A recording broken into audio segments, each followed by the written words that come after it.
لو فاكرة ان ده فينو تبقي غلطانة يا ست الكل. عملتلك سندوتشات للمدرسة هتتجنني انتي وولادك لما تشوفوها. هتعملي كل السندوتشات بكل الحشوات وبعجينة اقتصادية وبشوية مية تكفيكي طول الشهر. وانسي بقى الحيرة والتفكير في سندوتشات اللانش بوكس، هتحطيها في الفريزر تقعد معاكي شهر واتنين طازة زي ما هي، وبأي حشوة ولادك بيحبوها او يختاروها. الاول كده صلوا على النبي ويلا بينا نبدأ ونقول بسم الله. في الأول معايا كوباية وربع من المية الدافية، هضيف عليهم باكت من الخميرة ومعلقة كبيرة من السكر. اركنيهم على جنب وهاتي نص كيلو من الدقيق. انخليه كويس قوي لو هتعجني بايديكي زي حالاتي كده، لو مش هتعجني بايديكي وفي العجان عادي ممكن ما تنخليهوش. تمام كده. بعدين بقى هنحط عليهم رشة كده ما بين صوابعنا من الملح، رشة صغننة.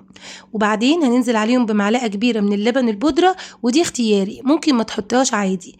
بعدين بقى انزلي بخليط السكر والخميرة وبس كده. معايا معلقتين من الزيت وهي كده العجينة جاهزة. هتعجني الأول وتحطي معلقتين الزيت، لو في زيت زيتون مفيش مشكلة هيكون أحلى، مفيش غير زيت عادي برضو مفيش مشكلة.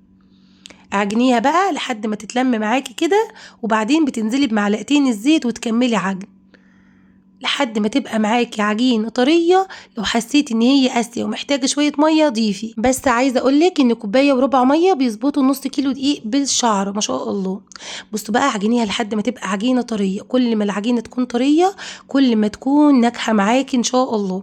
العجينة تعتمديها بقى في القرص اللي هي مسمسم، في الفينو، في الحاجات اللي فيها حشوات بتكون تحفة. خلاص بقى سيبناها اختمرت كده نص ساعة، وبعدين بنطلعها نشكلها او نقطعها. انا هنا هعملها كور صغيرة علشان عايزة السندوتش كده اللي يتاخد يخلص، يعني قد كده السندوتش اللي بيتباع في الاكياس اللي هي بتكون جاهزة دي، لكن مش عاوزة اعملها كبيرة ويتاخد منه قطمتين والباقي يترمي والكلام ده كله. فاعملي الحجم زي ما انت عايزة. ما شاء الله النص كيلو عمل لي كمية محترمة قوي. هعدهولكم دلوقتي واقول لكم كام واحد. تاخدي بقى الكوره دي، بصوا شايفين العجينه بتلزق ازاي كده تطلع ناجحه معاكي. بفردها كده بالشكل اللي انتوا شايفينه ده، وبحط فيها الحشوه اللي انا عايزاها. عايزه اقول لكم دي جناش، يعني ممكن تحطي جناش شوكولاته، ممكن تحطي مربى توت، مربى مشمش، ممكن تحطي جبنه. هنحط جبنه دلوقتي وهنحط مربى مانجا كمان.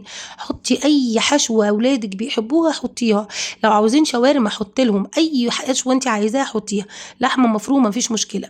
بصوا دي مربى مانجا اهي، شايفين الجمال. حطوا بقى دي حشوات كده يا جماعه بتتباع عند الحلواني. قفلت بقى صوابع الفينو بالشكل ده كده اهو. شايفين بقى دي مربى توت. بص الموضوع دي مربى توت بلو بيري. هنقفل بقى بالشكل ده كده، وبيكون معانا الصاج مدهون دهن من الزيت. وما بتشغليش الفرن دلوقتي لسه، بنسيبها تختمر كمان مره. المهم بقى التقفيل لازم تكوني بتقفلي كويس جدا، لان لو ما قفلتيش كويس ممكن تتفتح منك في الفرن. صليتوا على النبي ولا لسه؟ طب حطيتوا لايك ولا لسه؟ ما حطيتوش؟ طب انا مخصماكم.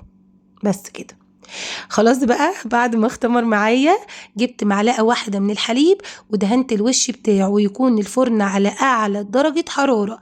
دخليه في الرف اللي من تحت مش اللي فوق لحد ما ياخد لون بسيط قوي من تحت. ولعي الشواية دقيقتين. الفينو يا جماعة والمخبوزات ما بتقعدش 3 دقايق بالظبط في الفرن، بتطلع معانا بالشكل ده 5 دقايق يعني. بصوا بقى الحشوات، بصوا الخطارة وبصوا الجمال. اظن تستاهل لايك. لسه برضو ما حطيتيش لايك؟ طب انا زعلانه.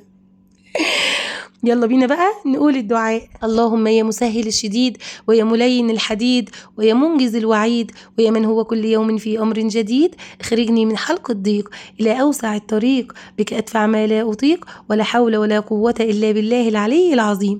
وصلى اللهم وسلم على سيدنا محمد وعلى آله وصحبه وسلم. بحبكم في الله. كانت معاكم حورية. استنوا وصفات المدارس في الفيديوهات الجاية، والسلام عليكم ورحمة الله.